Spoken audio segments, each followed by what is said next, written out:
Hello and welcome to 9-inch Charge, Dan here, and today we are going to talk about a fantasy range of miniatures by Shieldwolf. Now, some of you may be familiar with Shieldwolf miniatures, some of you may not be. I have mentioned them before on the Old World show, and also they were kind enough to be a company who gave us some models to donate for our Christmas charity raffle. They were also kind enough to give me a couple of boxes to review, so I'm going to have a look at them, see what they're about, and let you know what this alternative range of fantasy miniatures is like.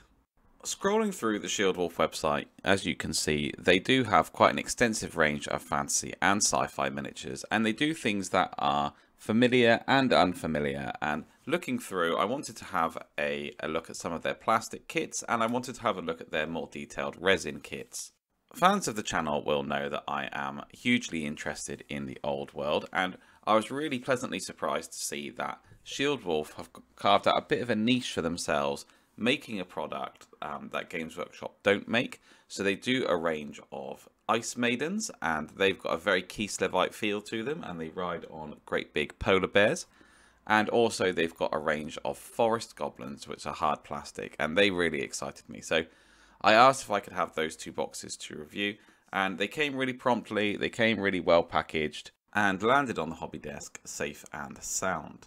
So first up, we've got the Forest Goblin Infantry from the Goblin Kingdoms. This is a multi-part hard plastic kit and comes with enough to make 25 models, each with an array of different weapons to choose from spears to hand weapons to bows. As you can see from the sprue, the models are quite varied, there's different head options and things like that. And what's nice about this sprue is that it's not too complicated.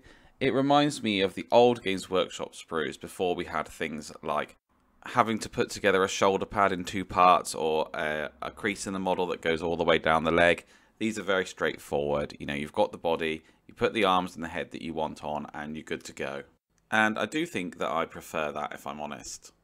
The sculpts, I would say, are as good a quality as any I've seen. Having a look close up at them, I do think they're really great, to be honest. There's lots of little tiny nicks like in the axes and things like that, and lots of little details here and there. And also they're just really characterful. I chose the goblins because of their character, and I think they definitely do look quite cheeky and mischievous. I didn't choose the orcs from the orc range because I think they look absolutely terrifying, if I'm honest. And this aesthetic was more appealing to me. So I'm just going to paint one quickly with contrast and just see how he comes up. So I'm going to take off the body and the head and the arms and things that I want, lay them out, and then we'll see how he looks. So here he is, assembled and ready for painting, and the shield is just here next to him. So let's get some paint on, let's get some contrast on, and let's see how he turns out.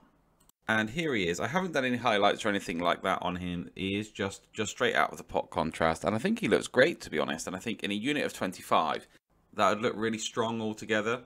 It does make me wish I'd spent a bit more time on him and done a bit of layering and a bit of highlighting, but I saved all my time and effort for the Shield Maiden Chiefess on Ice Crusher. Now, she is a multi-part resin kit and is highly detailed. Now, usually I don't like working with resin. I've had some experience with Forge World resin, and to be honest, I don't like having to clean my models and clean them up and take off all the resin. I find plastic much easier. But when this model came, I found that actually it didn't need a lot of cleaning up and a lot of scraping. I did wash it in the sink just to make sure, just to be safe. And then I assembled it. It didn't have any instructions, but assembly was very straightforward. The Ice Crusher was basically all one model except for the icicles that come off of it. And the Shield Maiden was only 3 parts. So it was quite easy for me to assemble. And once I started on it, I really have to say I really enjoyed painting this model, and there was a lot of different techniques and things that I used on it. I was a bit experimental, and the more I painted it, just the more I kind of enjoyed the process.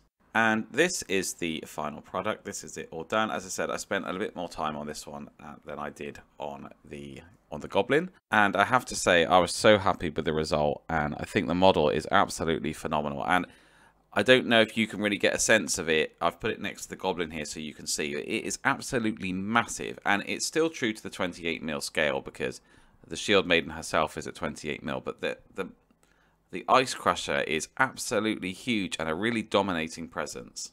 So really, I have to say, all in all, I was really impressed with the models that I was given from Shieldwolf. I think that the quality of the resin and the hard plastic is right up there and is just as good as any other company making plastic and resin models for fantasy. They both came with bases, which is great.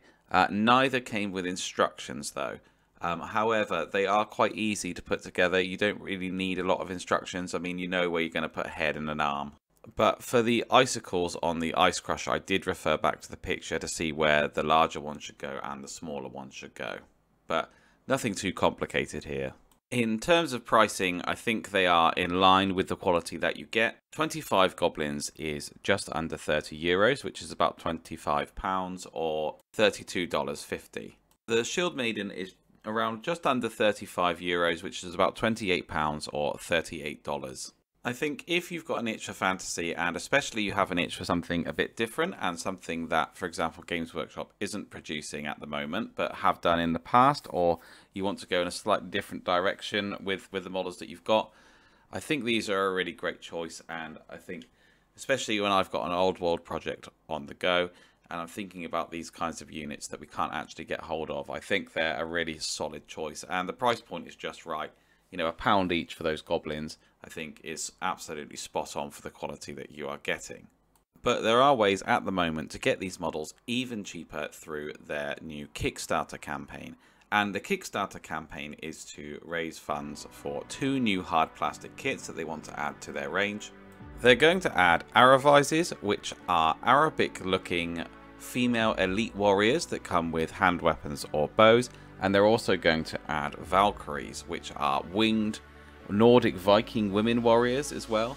Neither of which is a range that I've ever seen any fantasy model maker produce. I have to say I'm especially interested in the Valkyries. But as part of the Kickstarter campaign, you can buy all of their pre-existing kits in different bundles and different forms, starting from just €10, where you could get 10 of the forest goblins that I've reviewed here and a resin spider goblin shaman as well for the price. And of course you can start small with this little skirmish party, but you can take it all the way up to massive armies that have got absolutely ridiculously huge models like great big mammoths and things like that as well. So it's worth checking out the Kickstarter if you're interested in these models. It's a good entry to get some, and it will help them out. And I think, to be honest, they're a really great company. Like I said, they supported our charity raffle with absolutely no hesitation whatsoever. They're really keen to help out, and their products speak for themselves. So there's a link to the Kickstarter below. Check them out if you've enjoyed looking at the models that I've got. Check out their website and check out their range. There's a couple of bits that I think I'm going to pick up. There's an eagle on there that I've got my eye on for my Wood Elf project. So I think, just to summarize, I think that they're a really great miniatures company, and I think they are carving out a niche for themselves, making some kits, some brand new kits in some aesthetics that haven't been explored, or if they have been explored in the past, there's nobody really doing them now. And I think there's a lot of appeal there for people who've been collecting fantasy miniatures for a long time. There's definitely a lot of appeal for people who are interested in Warhammer Fantasy Battles like I am, and for people who want something a bit new to paint. And I think the Kickstarter is a bargain. So have a look. This has been 9 Inch Charge, and I will catch you next time.